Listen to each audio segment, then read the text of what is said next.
আসসালামু আলাইকুম সুপ্রিয় দর্শক, এনসিবি টিভি ইউটিউব চ্যানেলে স্বাগত জানাচ্ছি। প্রিয় দর্শক, দেশ ও দেশের বাইরে যে যেখান থেকে দেখছেন আমাদের ভিডিওটি, আজকের জন্য সবাইকে এনসিবি টিভি ইউটিউব চ্যানেলের পক্ষ থেকে পুনরায় শুভেচ্ছা ও অভিনন্দন জানিয়ে আজকের ভিডিওটি শুরু করতে যাচ্ছি।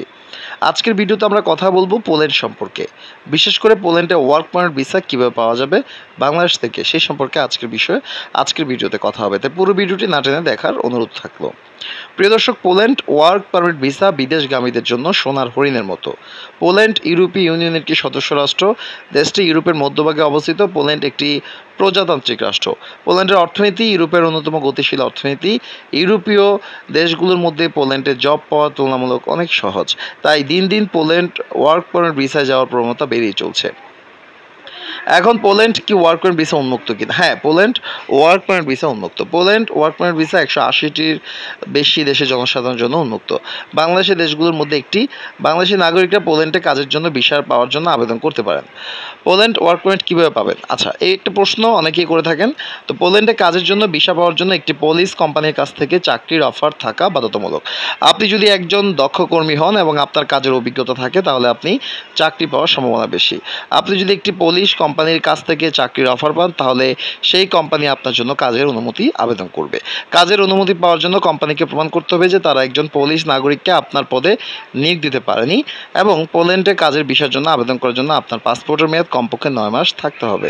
পোল্যান্ডে ভিসার জন্য আবেদন করার সময় আপনাকে কিছু কাগজপত্র জমা দিতে হবে। এর মধ্যে রয়েছে বৈধ পাসপোর্ট, ভিসা আবেদনপত্র, চাকরির অফার লেটার, কাজের অনুমতি, পর্যাপ্ত পরিমাণ অর্থ, স্বাস্থ্য বিমা, প্রয়োজনীয় শিক্ষাগত যোগ্যতা সনদপত্র, প্রয়োজনীয় কাজের অভিজ্ঞতা সনদপত্র, ব্যক্তিগত ছবি।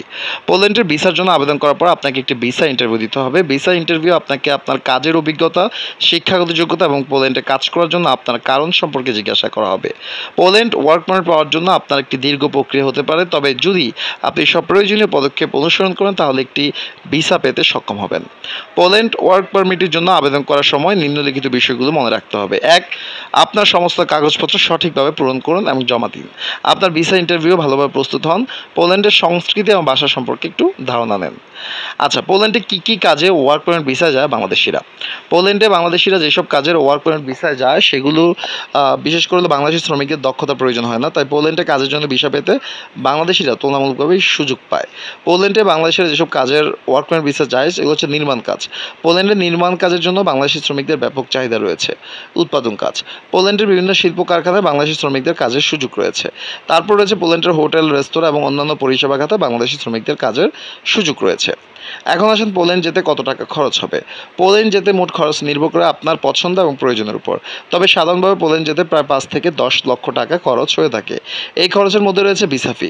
বাংলাদেশ থেকে পোল্যান্ডের ভিসার জন্য আবেদন করার জন্য আপনার খরচ হবে 10,000 টাকা। পাসপোর্ট ফি। নতুন পাসপোর্টের জন্য প্রায় 8,000 টাকা ফি দিতে হবে। যাত্রার খরচ। ঢাকা থেকে পোল্যান্ডের রাজধানী ওয়ারসোতে সরাসরি ফ্লাইট নেই, তাই আপনি অন্য কোনো দেশে ট্রানজিট করতে হবে। ওয়ারসোতে যাওয়ার জন্য 50 থেকে 60,000 টাকা খরচ হয়। থাকা খাওয়ার খরচ। পোল্যান্ডে থাকা খাওয়ার খরচ তুলনামূলকভাবে বেশি, তাই আপনাকে ওয়ারসোতে থাকার জন্য প্রায় 10 থেকে 15,000 টাকা খরচ করতে হবে। এবং অন্যান্য খরচ। পোল্যান্ডে যাওয়ার আগে আপনাকে প্রয়োজনীয় কাগজপত্র এবং টিকিট সংগ্রহ করতে হবে। এছাড়া পোল্যান্ডে বলছে আপনি প্রাথমিক খরচ করতে পারেন। এই খরচগুলোর মধ্যে রয়েছে বিশেষ করে কাগজপত্রের খরচের মধ্যে রয়েছে ওয়ার্ক পারমিট, স্বাস্থ্য বিমা এবং অন্যান্য কাগজপত্রের জন্য প্রায় 5 থেকে 10,000 টাকা। টিকিটের খরচ। পোল্যান্ডে বিভিন্ন শহরে ভ্রমণের জন্য টিকিট খরচ হতে পারে, ব্যক্তিগত খাবার, পোশাক, অন্যান্য জিনিসের খরচ হতে পারে। এই হচ্ছে আপনার খরচ। এখন পোল্যান্ড যেতে খরচ কমাতে আপনি কিছু পদ্ধতি অবলম্বন করতে পারেন। ভিসা আবেদন করার জন্য সরকারিভাবে অনুমোদিত এজেন্সির মাধ্যমে আবেদন করুন, এতে আপনি ভিসা ফি কমাতে পারবেন। এছাড়াও চাইলে আপনারা নিজেরাই সিভি কভার লেটার করে বিভিন্ন কোম্পানিতে জবের জন্য আবেদন করে সেক্ষেত্রে আপনি সহজেই একটি ভিসা ম্যানেজ করতে পারবেন। কম খরচে টিকিট কিনবেন। এয়ারলাইন্সের অফার এবং ছাড়ের সুবিধা নিন। পোল্যান্ডে বলছে আপনি হোস্টেল বা শেয়ার্ড অ্যাপার্টমেন্ট থাকতে পারেন, এতে থাকার খরচ কম হবে। তো এখন আসেন পোল্যান্ডের বেতন কত, কারণ যে দেশে যাবেন সে দেশের বেতন সম্পর্কে আপনাকে ধারণা থাকা অবশ্যই প্রয়োজন। পোল্যান্ডে বেতন নির্ভর করে আপনার কাজের অভিজ্ঞতা, দক্ষতা এবং অবস্থানের উপর, তবে সাধারণভাবে পোল্যান্ডের বেতন বাংলাদেশ থেকে অনেক বেশি। পোল্যান্ডের সর্বনিম্ন বেতন 3,490 জোলটি। আসলে এই বাংলাদেশের তো আমরা টাকা বলি, কিন্তু পোল্যান্ডের যেই টাকা 1 টাকা সমান, এটাকে জোলটি বলা হয়। এইটা প্রায় 1 লাখ টাকা। তাই এই বেতনটি নির্মাণ শ্রমিক, পরিচ্ছন্নতা কর্মী এবং অন্যান্য নিম্ন দক্ষ কাজের জন্য প্রযোজ্য। পোল্যান্ডে উচ্চ দক্ষ কাজের জন্য বেতন অনেক বেশি, যেমন ডাক্তার প্রায় আপনার 3 থেকে 6 লক্ষ টাকা পর্যন্ত ইনকাম করতে পারবে। এবং পোল্যান্ডের বেতন সাধারণত মাসিক প্রদান করা হয়।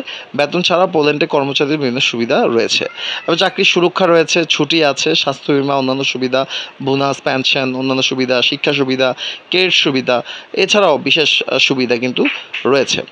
তো পরিশেষে একটা কথাই বলবো, যদি আপনি বাংলাদেশ থেকে পোল্যান্ডে সহজে কোনো ঝামেলা ছাড়া যেতে চান তাহলে অবশ্যই দালাল ছাড়া নিজেরাই আবেদন করার চেষ্টা করবেন।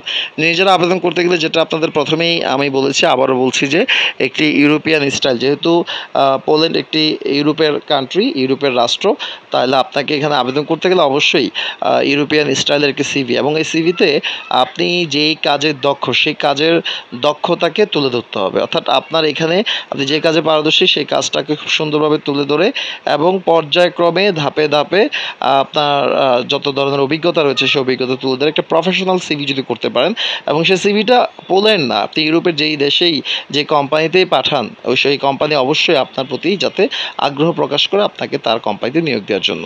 তো এই প্রফেশনাল সিভিটি যদি আপনারা নিজে করতে পারেন তো ভালো, যদি না করতে পারেন তাহলে চাইলে আপনারা আমাদের সহযোগিতা নিতে পারেন। আমরা এই ক্ষেত্রে আপনাদের সহযোগিতা করতে পারি। ভিডিওর কমেন্ট বক্সে আমাদের নাম্বার দেওয়া থাকবে, যোগাযোগ করতে পারেন। হোয়াটসঅ্যাপে কেবলমাত্র হোয়াটসঅ্যাপে ফোন দিবেন, কেউই নাম্বারে কল দিবেন না, যেহেতু আসলে আমাদের বিভিন্ন কাজে ব্যস্ত থাকতে হয় আর আমরা খুব একটা রিসিভ করি না নাম্বারে কলগুলো।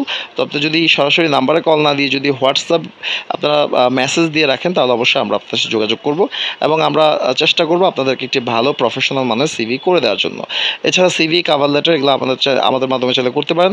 এছাড়া আপনারা যদি নিজেরা আবেদন করতে পারেন তাহলে ভালো, নিজেরা আবেদন না করতে পারলে বিভিন্ন কোম্পানিতে আমাদের মাধ্যমে আবেদন করতে পারেন। তো এই সুযোগ সুবিধাগুলো আপনাদের আমরা দিয়ে থাকবো এবং চেষ্টা করব খুব অল্প সময়ে কম খরচে আপনাদেরকে এই সেবাগুলো দেওয়ার জন্য। তো যাই হোক, যেটা বলছিলাম, ইউরোপিয়ান স্টাইলে সিভি, কাভার লেটার করার পর বিভিন্ন কোম্পানিতে যখন এগুলো পাঠাবেন, কোম্পানি অবশ্যই আপনাকে কোনো না কোনো কোম্পানি সেই সিভি রিসিভ করবে এবং আপনার কাজের জন্য আগ্রহ প্রকাশ করবে। তাতেই কিন্তু আপনার কাজটা অনেক সহজ হয়ে যাবে। এরপরে কী কী করতে হবে সেটা তো আমরা ভিডিওতে বলেছি। আর যদি এই বিষয়ে কারো কোনো প্রশ্ন থাকে অবশ্যই কমেন্ট করতে পারেন। আর একটা কথা বলে রাখি দর্শক, বাংলাদেশে অনেক মানুষ ইউরোপগামী এবং ইউরোপে যাওয়ার স্বপ্ন দেখে। এই সুযোগ কাজে লাগিয়ে এক শ্রেণীর প্রতারক বা দালালরা কিন্তু বিভিন্নভাবে মানুষ থেকে হয়রানিমূলক আচরণ করে টাকা পয়সা হাতিয়ে নিচ্ছে। তো এর থেকে বাঁচার জন্য বা এর থেকে রেহাই পাওয়ার জন্য অবশ্যই আপনাকে চোখ কান খোলা রাখতে হবে। কোনো প্রকার দালাল এজেন্সিকে আপনারা টাকা দিবেন না অগ্রিম, এবং এইভাবে আপনারা বিদেশ যেতে গেলে লাভের চেয়ে ক্ষতি বেশি হবে। তাই অবশ্যই জেনে শুনে একটা কোম্পানিতে আগে চাকরি কনফার্ম করে তারপরে আপনি কী কাজে যাচ্ছেন, কত টাকা বেতন, সেগুলো জেনেই কিন্তু আপনার যাওয়াটা উত্তম। তো যাই হোক দর্শক, আজকের ভিডিওটা অনেক বড় হয়ে গিয়েছে। আর আশা করি আমাদের ভিডিওটা দেখে আপনার যে মনে যে প্রশ্ন পোল্যান্ড সম্পর্কে তার কিছুটা হলেও উত্তর পেয়ে গিয়েছেন। আমরা আসলে বিভিন্ন তথ্যমূলক সেবাই আপনাদের দিয়ে থাকি। তো আর যদি এই বিষয়ে কোনো তথ্য আপনাদের জানার থাকে তাহলে অবশ্যই আমাদের ভিডিওতে কমেন্ট করতে পারেন। আমাদের ভিডিওতে কমেন্ট করার সাথে সাথে আমরা রিপ্লাই দেওয়ার চেষ্টা করব এবং পরবর্তীতে আমরা কী নিয়ে ভিডিও করতে পারি, কোন দেশের ভিডিও করতে পারি সেটা আমাদের ভিডিওর কমেন্ট বক্সে অবশ্যই জানাবেন। আমরা চেষ্টা করব আপনার কাঙ্ক্ষিত সেই ভিডিওটি প্রকাশ করার জন্য। যাই হোক দর্শক, সকলের সুস্থতা কামনা করছি, সকলে সুস্থ থাকবেন, ভালো থাকবেন। পুনরায় আবারও এনসিবি টিভির পক্ষ থেকে আপনাদেরকে শুভেচ্ছা জানিয়ে আজকে ভিডিওটি শেষ করছি। আসসালামু আলাইকুম ওয়া রাহমাতুল্লাহি ওয়া বারাকাতুহু।